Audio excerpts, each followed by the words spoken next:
It was really hard to focus and to do my job after that. So I was like, wait, hold up, guys. Y'all gotta give me a second. I have to digest that. I'm so proud of her.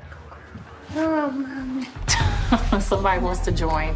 Let's dive into the viral storm brewing around Beyonce's Cowboy Carter tour. And no, this time it's not about the set list or the jaw-dropping outfits. Instead, the internet has latched onto something far more personal: her kids. Specifically, a sweet, heartwarming moment on stage with her daughter Rumi that should have been just that, a sweet, heartwarming moment. But of course, in the age of TikTok detectives, nothing stays simple for long. Picture this: Beyonce's on stage performing Protector, the tender ballad she wrote for her children. Suddenly, she invites little Rumi up to join her, and the crowd goes wild. It's the kind of mother-daughter moment that melts even the coldest hearts. They hug, they pose together. There's this unspoken bond in the air that just radiates love. Fans in the audience were tearing up, social media lit up with praise. And then, as always, things took a sharp left turn. Instead of everyone basking in the cuteness, corners of the internet decided this was the perfect time to start analyzing Rumi's every move. Was she flapping her hands too much? Did her eye contact look off? Was she jumping too excitedly? Suddenly, random strangers were diagnosing her with neurodevelopmental disorders based on, I kid you not, a few seconds of footage. Now, let's take a breath here. Since when did having fun on stage with your mom become a reason for medical speculation? I mean, we've all seen kids when they're happy. They wave, they jump, they giggle. Sometimes they spin in circles just because they can. That's called being a child, not a symptom list. But TikTok in particular has become this bizarre space where people think watching a few seconds of video makes them experts in childhood development. Suddenly, it wasn't just, "Aw, look at Rumi, she's adorable." It was, "Do you notice the subtle signs here? I think I saw a red flag." Honestly, if we applied that same level of scrutiny to adult celebrities, half of Hollywood would be diagnosed with something by tomorrow morning. But here's where it gets even messier. Because of course, the internet wasn't satisfied dissecting Rumi alone. People quickly started asking, where's Sir? That's right, Rumi's twin brother, Sir Carter, was notably absent from the tour and other recent family outings. And as you might guess, that absence opened the floodgates for a whole new wave of speculation. Suddenly, people were convinced that Sir wasn't just staying home because, I don't know, maybe he doesn't like the spotlight or prefers playing with his toys in peace. No, the internet decided there had to be something deeper, something medical. Rumors spread that Sir has a more serious or visible condition than Rumi, and that's why we don't see him out in public. Some even suggested Beyonce and Jay-Z were hiding him, as if they were running some sort of celebrity witness protection program for their own son. Where did this idea even come from? Well, part of it traces back to Beyonce's own revelations about her pregnancy. She's been open in the past about having a life-threatening experience due to preeclampsia, which led to an emergency C-section. Naturally, online sleuths connected the dots, or rather, made up the dots, and speculated that maybe Sir was the baby whose heartbeat stopped during delivery. Could that explain his alleged condition? Was that the hidden reason behind his absence? Of course, none of this has been confirmed, and honestly, it's not anyone's business. But when has that ever stopped the internet from acting like it's cracked the case wide open? And let's talk about these TikTok doctors for a second. You know the ones. They'll stitch a random celebrity video, pause it frame by frame, and go, ah yes.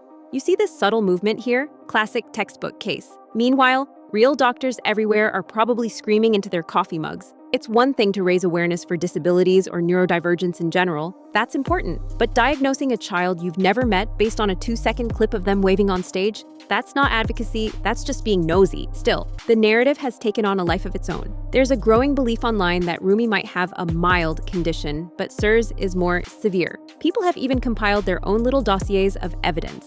Sir allegedly drags his leg, stares at lights, flaps his hands, or engages in repetitive movements. Of course, there's no medical evaluation behind any of this, just social media gossip and a whole lot of assumptions. It's like a bizarre episode of CSI Celebrity Parenting, where random viewers think they're cracking the secret medical history of Beyonce's kids. And then, of course, we have to mention Azealia Banks, because if there's one person who loves to stir the pot, it's her. Banks has publicly accused Beyonce of hiding Sir, claiming that the truth will come out eventually and implying that Beyonce is somehow ashamed of her son. Now, whether you love or hate Azealia Banks, you have to admit she has a knack for throwing gasoline on an already burning fire.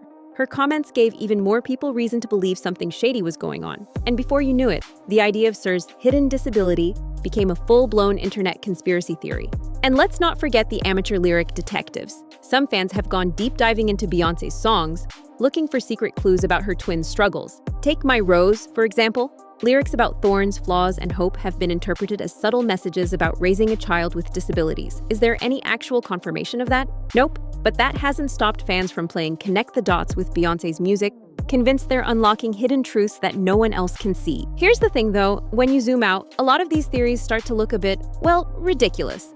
Sure, Rumi has modeled for Ivy Park and appeared at public events like the Super Bowl or Good Morning America interviews, while Sir stays mostly out of sight. But does that really mean he's being hidden because of a condition? Or could it just mean he's a private kid who doesn't enjoy the limelight? After all, not every child is dying to be in front of cameras or strut across a stage. Some kids are just quiet, reserved, and perfectly happy staying home. Tina Knowles, Beyonce's mom, has even described Sir as a chill, laid-back kid who's more reserved than his sisters. She's also said that all the grandchildren are artistic and creative, pushing back against the idea that Sir is somehow excluded or less capable. At the end of the day, maybe the bigger conversation here isn't about Rumi or Sir's supposed medical histories at all. Maybe it's about why the public feels so entitled to dissect the lives of celebrity children in the first place. Think about it. Here we have a rare, beautiful example of a Black child like Rumi experiencing joy, freedom, and safety on stage. And instead of celebrating that, parts of the internet rush to pathologize it. You'd think in 2025, we'd be at a place where we celebrate joy, especially Black joy, without immediately trying to peel it apart like some kind of emotional forensic case. But here we are. Rumi smiles on stage, and instead of applause, she gets diagnosis threads. Sir stays home, and suddenly he's part of a conspiracy theory. And if that doesn't scream, we have no boundaries anymore, I don't know what does. What's even more frustrating is that it's not just about one family. It's about a pattern. This recurring internet behavior of treating Black children like public property. The idea that their emotions, their expressions, their very presence must always be explained, justified, or translated. And it's often under the banner of concern or awareness.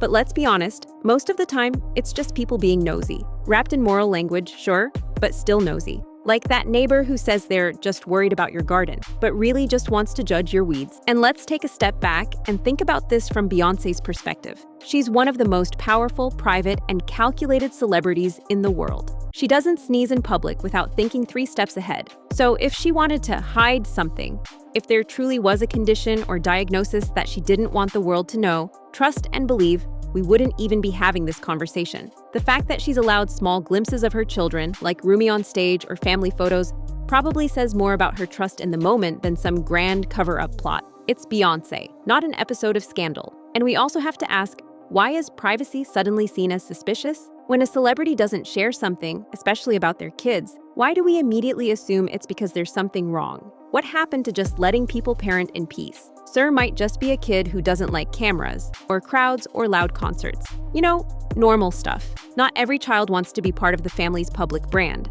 Some of us can barely get our nieces and nephews to sit still for a school picture, let alone walk on stage in front of thousands of screaming fans. Then there's the weird double standard in how this plays out. Because when celebrities like Gigi Hadid or Ryan Gosling keep their kids out of the spotlight, everyone says, "Oh, they're so protective and wholesome." But when Beyonce does it, suddenly she's hiding something. That tells you a lot about how differently we treat Black mothers in the public eye, how their boundaries are questioned, how their motives are picked apart, how their children become fair game for the harshest kinds of judgment. And honestly, we need to talk about how exhausting it must be for the Carter family. Imagine waking up and finding out that people are decoding your song lyrics like ancient hieroglyphics, trying to uncover clues about your son's health. Or logging onto TikTok and seeing people slowing down your daughter's dance moves like it's an NFL replay, all in the name of concern. At what point does it stop being curiosity and just become invasive? But let's not leave this on a gloomy note, because despite all the noise, there's still something really beautiful at the heart of this story. Rumi's moment on stage was powerful.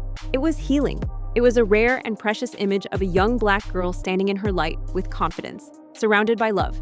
She wasn't being shushed or hidden. She wasn't asked to perform for approval. She was just being herself, in front of the world, with her mom cheering her on. And honestly, that's enough. It's not just about celebrity culture or disability discourse or parenting choices.